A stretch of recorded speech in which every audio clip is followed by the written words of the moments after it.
Fellas, AC here. Welcome to another video. I've been thinking of doing this video for a while now. Office scents, formal, casual. So I want to do a 2 or 3 part series. Number 1 would be basically a guidance, how to guide. Yeah. So what I've done is I've thought this through and I've said, okay, let's do it by personalities, mood and notes. Yeah. So it gives you a wider framework to work with. Then I'll do a designer list and a niche list. Yeah, it's been requested by many people, so I thought let me do it and do it properly. So, work sense. Why is it really important, especially if you work in a formal or a sort of a smart casual kind of a environment? Now, I work in a formal environment.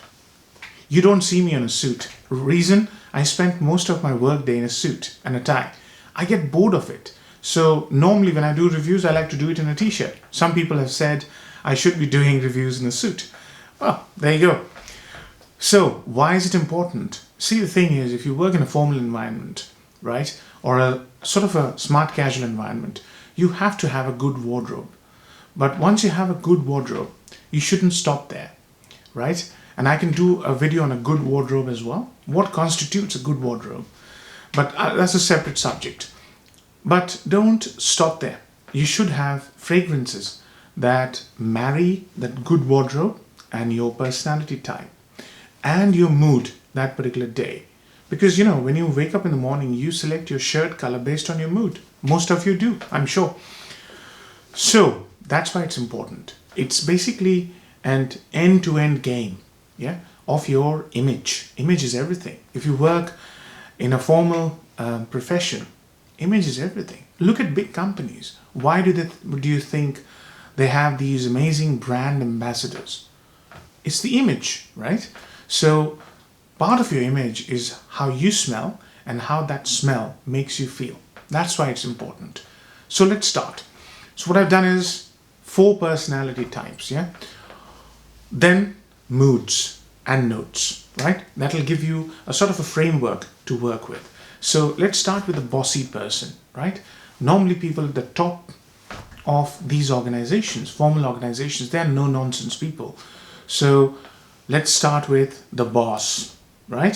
So the boss is basically a person who will have a lot of gravitas. He will make decisions.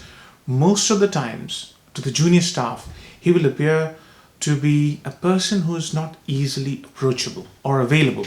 Approachable is fine, but available, yeah? Exclusivity is the main thing, and a lot of people benefit from that sort of personality. So I showed you the image of Sir Alex Ferguson. I've seen journalists who are very hesitant to talk to him. Why do you think is the case, right? He's a sports personality, he's a manager, but he's got that personality because he wants to throw that personality around on people.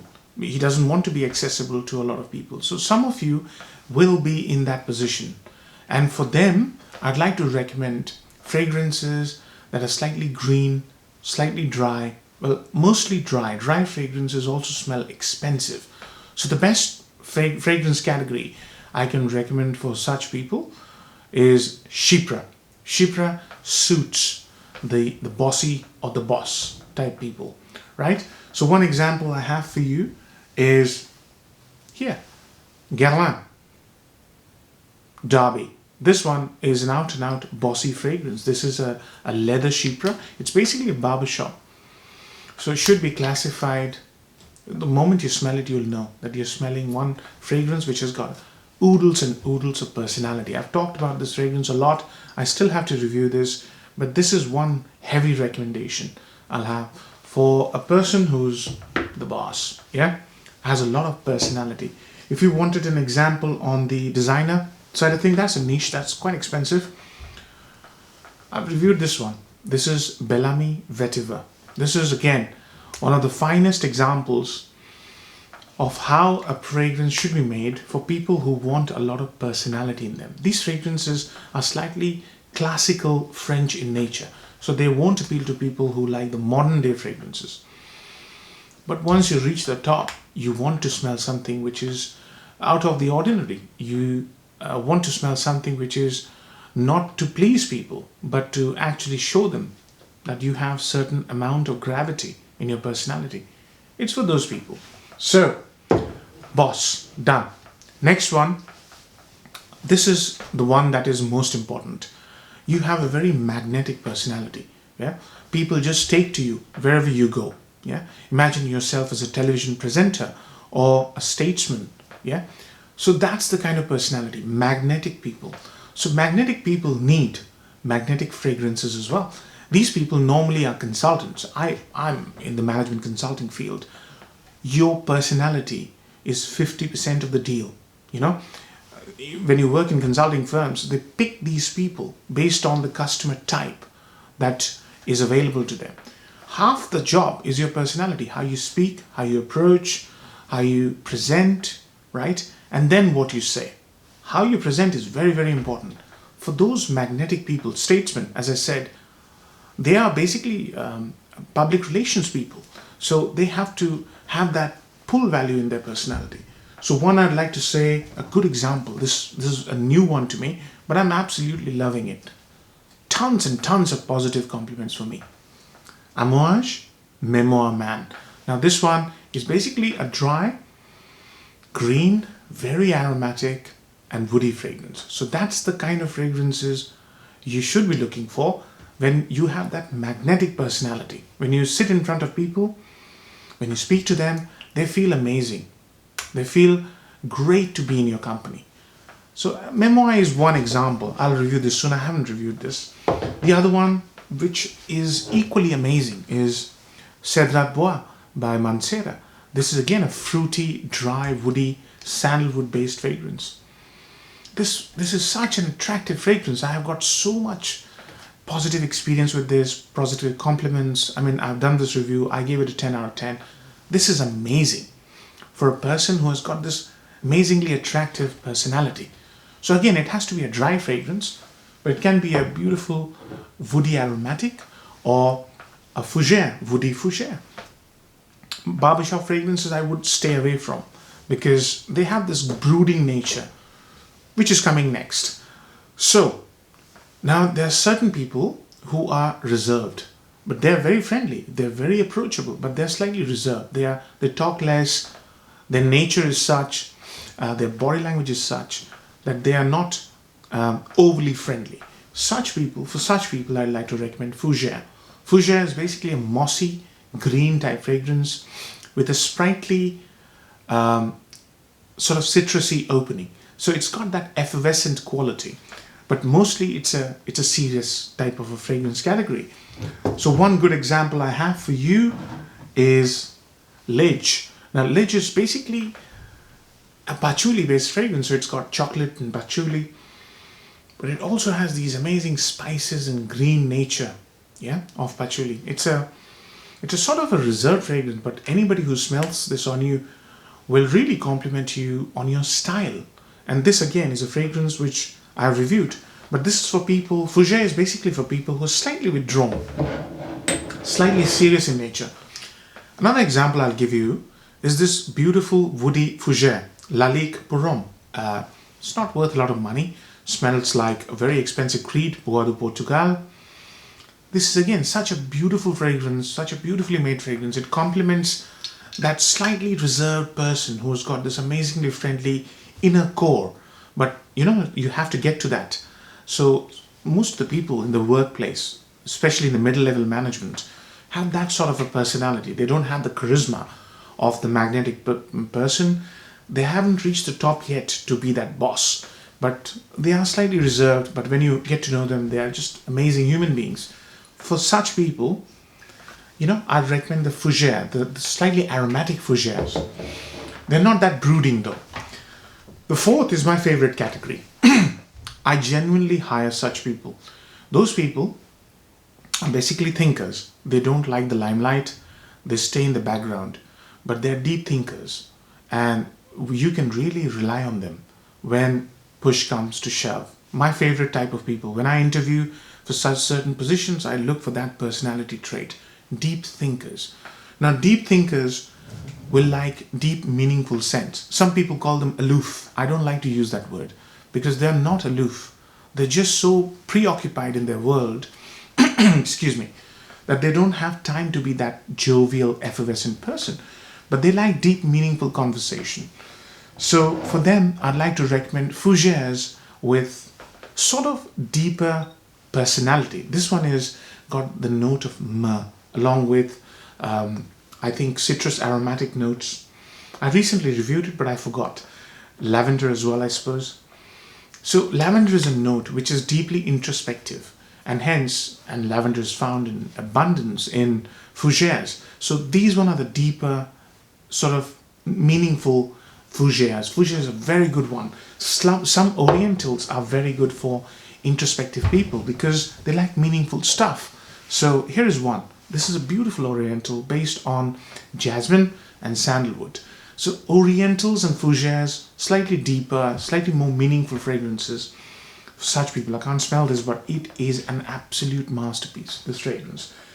So those are the 4 types of personality. I thought I'd do it by personality first, but that's too generic.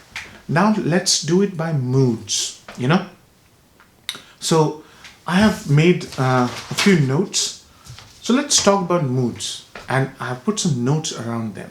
So all these personalities, it's fine, but you can't pigeonhole people into personalities because people have mix of personalities. So let's talk about mood. So one mood would be deep work, right? We all know we are not always doing deep work, but when you're doing deep work, when you're really focused, you want to drive an outcome, and it requires a lot of concentration and focus. Those times, there are certain notes which will help you. Number 1, my favorite, sandalwood. It really is one of the most calming notes ever. Along with sandalwood, I'd like to recommend vetiver. Along with vetiver, I'd like to recommend lavender. So those are the notes, you know, sandalwood, vetiver. Another note is myrrh. It has a startling effect on me. It just cuts out the crap and you focus, right? So myrrh, vetiver, this one here, sandalwood and jasmine, this one here. That's another beautiful fragrance for deep work, focused work, right? Cedrat is another one, very nice, artificial sandalwood, but very nice sandalwood. So deep work is one mood that, those notes, you know, vetiver, sandalwood, myrrh, lavender, those are the notes which really help you focus, driven, right? The other one is problem solving, firefighting. You want to be in that driven mode, but you're now action. You're coordinating, you're talking to people. So you have to be equally personable, but want to give off that impression of the man on a mission. So for those, you know, couple of notes, it's comforting as well. Ginger. Ginger is a beautiful note when you're in that kind of a mood. Firefighting. You need a lot of energy and charisma and purpose. Ginger, tea, coffee, eucalyptus, right? Now this is a strange one. There are not many fragrances with a note of eucalyptus, but if you have an oil burner at home and you put eucalyptus on, see what it does to you. It brings in that strange sense of purpose and energy in you. So one fragrance with eucalyptus is Creed's Mayfair. Fantastic, especially if you're in a management position. You'll always firefight, right? Try that, wearing that to work. It's eucalyptus and rose. It's a beautiful fragrance I would recommend. I haven't got it, but I've got a sample and I'll review it soon. So that's the problem solver, firefighting, yeah? The third one, this is what everybody will identify with, heightened attention, right? There will be some points in your life, excuse me, when you need to really have seriously sharp, you know, attention. So the notes that will help you in that situation would be grapefruit, bergamot, rose, coffee. Coffee is a fantastic note to wear, but normally coffee-based fragrances are heavy, and I wouldn't recommend you wear heavy fragrances when you are in the mood to go and negotiate. You know, you have to be completely focused. Nothing distracting should be worn. So I like to recommend citrus, woody, aromatic. So good example would be this. I recently reviewed it. Bergamot, rose, ambergris. Ambergris is a fine note for that sort of mood, you know, when you're on a mission, you want to strike a deal, you want to be 100% sharp, right? You're wearing a sharp suit, you're on a negotiation table. You want to wear citrus aromatic, dry natured, woody fragrances. Another one which works beautifully for me is this. It's got a note of neroli mixed with cardamom. Again, a dry, aromatic, spicy herbal note, which is beautiful for, you know, that sort of sharp mentality, sharp mood, if you like. Purposeful, 100% focus. So those are the kind of fragrances I like to recommend. I'll do a full list anyways. So the next mood, interview. You want to be loved, you want to be accepted, right? Here, the mood changes. You're trying to be the best you can be, but you also want to be the most amicable person. Again, woody, citrus, aromatics. They're beautiful. So cardamom is my favorite note. It works for me. All the notes I mentioned before, bergamot, grapefruit, vetiver, but done lightly. So the example I'd like to give you is this one. This is a fantastic interview fragrance.